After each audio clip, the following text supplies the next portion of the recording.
Okay, so what's up mga Lodi?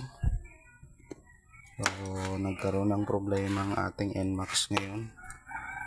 Well, actually hindi naman siya ganun kalala, kaya lang yung battery natin parang weak na siya. So ang ginawa ko, na-charge ko tong battery, kasi hindi na talaga kayang paandarin yung NMAX natin. So ang ginawa ko, pina-charge ko na lang, and then ngayon kaya naman yung paandarin. Kaya lang merong bagong problema. Eto, ang check engine nya, so nag-a-appear yung check engine nya. So nag-try na ako sa ibang mga sa YouTube, para mag-research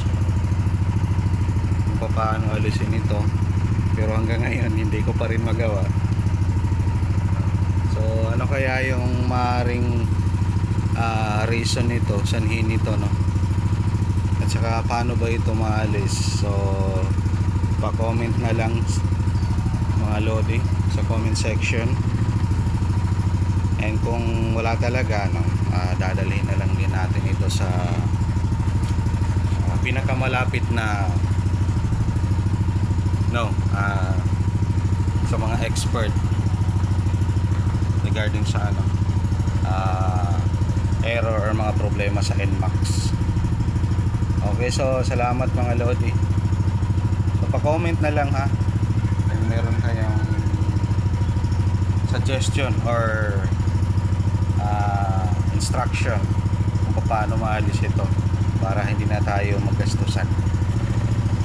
Okay, so salamat.